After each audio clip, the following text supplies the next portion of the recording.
जी हाँ, नमस्कार फ्रेंड्स, मैं आपका दोस्त पीयूष सिन्हा आपका बहुत बहुत स्वागत है एक बार फिर से हमारे इस चैनल पर। जी हाँ दोस्तों, यह वीडियो बहुत इम्पोर्टेंट है। जो भी candidate BA, MA, BEd, MEd, BTech, MTech, साथ ही साथ सीटेट, बीटेट और एसटेट पास किए हुए हैं और साथ ही साथ उन्हें एक्सपीरियंस भी यदि है तो भी उनके लिए यह वीडियो बहुत इंपॉर्टेंट है। इसलिए इस वीडियो के लास्ट तक आप ज़रूर बने रहिएगा। लेकिन एक बात और दोस्तों, जो भी कैंडिडेट जो भी इस वीडियो को देख रहे हैं, यदि आप मोदी भक्त हैं, चाहे किसी एक राजनीति पार्टी के आदमी हैं, तो इस वीडियो को प्लीज़ आप नहीं देखिए, क्योंकि यह आप लोगों के लिए यह वीडियो नहीं है, क्योंकि यह चमचागिरी वाले लोगों के लिए यह वीडियो नहीं है। क्योंकि इस वीडियो में मैं जो कुछ भी आप लोगों से बातें शेयर करने वाला हूँ, हो सकता है आपको दर्द लगे इन बातों को सुन करके, लेकिन जो हकीकत है उसी पॉइंट्स को लेकर के मैं इस वीडियो में चर्चा करूँगा। इसलिए आप लोगों से आग्रह है कि सबसे पहले आप लोग साइड हो जाइए, आप लोग इस वीडियो को देखिए ही नहीं। यदि आप मोदी भक्त हैं, यदि आप नीतीश कुमार के जात वाले लोग हैं जो कि इसी जात को वोट देना है, वैसे लोग इस वीडियो को नहीं देखें। दोस्तों देखिए, अब ज़्यादा लेट नहीं करते हुए डायरेक्ट चलिए वीडियो स्टार्ट करते हैं। दोस्तों, इस वीडियो के माध्यम से मैं यह बताने वाला हूं कि बिहार के ऐसे तमाम कैंडिडेट हैं, चाहे वो जो भी क्वालिफ़िकेशन रखे हैं, चाहे वो बीए किए हैं, बीएड किए हैं, मास्टर डिग्री किए हैं, एमएड किए हैं, बीटेक किए हैं, एमटेक किए हैं, पीएचडी किए हैं, साथ ही साथ सीटेट और बीटेट और एसटेट भी आप क्वालिफाइड ही क्यों ना हो, उससे कोई मतलब नहीं है।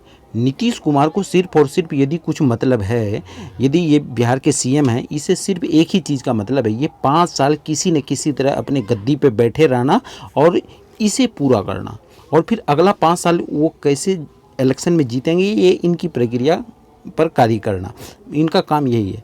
बशर्ते इन्होंने 17 साल में बहुत लोगों का एज एक्सपायर कर दिया। इनके आने में जो बच्चे उस समय 10th पास किया होगा और अब जो है एज के लास्ट कैटेगरी में है, और इस बीच में इन्होंने क्या किया स्टूडेंट को लेकर के यदि देखा जाए तो बिल्कुल जीरो, कोई कार्य स्टूडेंट को लेकर के इसने किया ही नहीं। कहने का मतलब है पूरे सारे स्टूडेंट लोगों का एक एक करके एज एक्सपायर कर रहा है। और आप क्या कर रहे हैं, जब चुनाव का टाइम आता तो आप क्या करते हैं, आप बिल्कुल फिर से उसी को बैठा देते हैं। दोस्तों, अभी भी समझने और सोचने वाली बातें हैं। आप भी बीएड कर लिए, एमएड कर लिए, सीटेट पास हो गए, बीटेट पास हो गए, एसटेट पास हो गए, तो भी आप टीचर नहीं बन सकते हैं। लेकिन यदि कोई बंदा अनपढ़ है तो वह शिक्षा मंत्री बन सकता है, वह मुख्यमंत्री बन सकता है। लेकिन आप पढ़ लिख करके एग्जामिनेशन पास करके, एक नहीं, दो नहीं, चार नहीं, 5 बहुत सारे एग्जामिनेशन पास करके आप नहीं बन सकते हैं, यहाँ तक कि टीचर भी नहीं बन सकते हैं। ये ऐसा भ्रष्ट सिस्टम कौन बना रखा है? यदि आप 17 साल से सत्ते में बैठे हुए हैं तो सवाल तो आपसे होनी चाहिए, आप क्या कर रहे हैं भाई?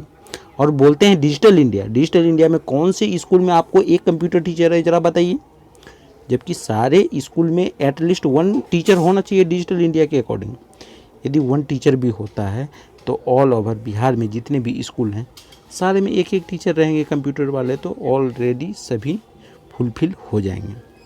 लेकिन नहीं, वो भी इन्हें नहीं करना, इन्हें तो कुछ करना ही नहीं है, सिर्फ टाइम पास और बर्बाद करना है लोगों को, एज एक्सपायर करना है सारे कैंडिडेट का। इसमें सबसे बड़ी यदि किसी की मेहरबानी है तो वह नीतीश बाबू की है। नीतीश बाबू ऑल ओवर बिहार के सारे बच्चे का एज एक्सपायर कर रहा है। ज़रा सोचिए दोस्तों, सोचने वाली बातें हैं। जो अपने बेटे को नहीं संभाल सका, जो अपने परिवार को नहीं संभाल सका, क्या वो बिहार को संभाल सकता है क्या? मैं किसी एक पार्टी के फेवर में हूँ ही नहीं भाई। बहुत लोग बोलेंगे कि तुम मोदी भक्त है, मोदी के पक्ष में बोलूँगा तो बहुत लोग बोलेंगे आप इनके खिलाफ बोलते हैं तो कांग्रेसी हैं। अरे भाई, मैं ना तो मोदी के पक्ष में हूँ ना तो कांग्रेस के पक्ष में हूँ। जो हकीकत है उस बातों को बताना ही हमारा काम है। चाहे इनसे आपको दर्द हो चाहे कुछ भी हो, उससे मुझे कोई फ़र्क नहीं पड़ने वाला है। लेकिन ये हकीकत है दोस्तों, आप अभी भी समझें। सारे BA, BEd, MA, MEd, BTech, MTech, PhD, CTET pass, BTET pass, STET pass सभी बच्चे यदि एक बार रोड पे आ जाएंगे तो ऐसी नीतीश सरकार की क्या औकात है, क्या कर लेगा वो? बोलने के लिए तो 19 लाख बोल देंगे, हवाबाजी है, कुछ भी बोल देना। बोलने के लिए तो बोल देंगे कि सारे स्टेट क्वालिफाइड को जॉब दे देंगे। अरे भाई, कुछ भी, कभी कुछ कभी कुछ। बात जात का कोई वैल्यू तो होना चाहिए, जबकि 1% का कोई वैल्यू नहीं है और ये शिक्षा मंत्री के पद पर बने हुए हैं। और इन्हें हटाने का भी कोई अधिकार नहीं है नीतीश बाबू को, क्योंकि नीतीश बाबू वैसे सब लोगों को ही एजुकेशन मिनिस्टर बनाता है जिससे कि ज़्यादा से ज़्यादा धांधली हो सके। और यह हकीकत है। यदि पूरे 17 साल से जो नीतीश बाबू जब से आए हैं तब से यदि देखा जाए तो सबसे ज़्यादा यदि भ्रष्टाचारी किसी डिपार्टमेंट में हुआ है तो वह एजुकेशन डिपार्टमेंट में है। एजुकेशन डिपार्टमेंट इतना ज़्यादा भ्रष्टाचारी किसी भी डिपार्टमेंट में नहीं हुआ है। जहाँ तक स्टेट की ही बात ले लेते हैं, शुरू से अब तक ये 3 से 4 साल लगा दिया, कोई काम नहीं होता, प्लस काम करता भी तो सारा काम गलत ही करता। कौन से ऐसे स्टूडेंट हैं जो कि सीटेट एस्टेट पास करके 5 साल 10 साल इंतज़ार करेगा एज एक्सपायर होने के लिए? अरे भाई मूर्ख नेता लोग, तुम लोग कुर्सी से हटो, तुमको तो लात मार के पब्लिक कचूमर निकाल देगा यदि तुम पब्लिक के सामने चला गया तो। यदि तुमको दम है तो स्टूडेंट के सामने आ जा भाई कभी भी, उसके बाद हिसाब किताब स्टूडेंट खुद कर लेगा। ना तो तुम्हें काम करना है, ना तो कुछ जवाब देना है, ना तो कहने का मतलब एसी में बैठ के मज़े मारना है और घोटाला करते रहना है। स्टेट में इतना बड़ा धंधली कर लिया, 30,000 का डाटा 80,000 में कन्वर्ट कर दिया। वो धंधली को छिपाने के लिए मेरिट नॉन मेरिट ला दिया, सारे बच्चे मेरिट नॉन मेरिट में उलझे रह गए और बाद में कि उसने अपना काम निकाल दिया, 30 से 80 में कन्वर्ट हो गया। अब 80 की कोई बात ही नहीं करता, 30 की कोई बात ही नहीं करता।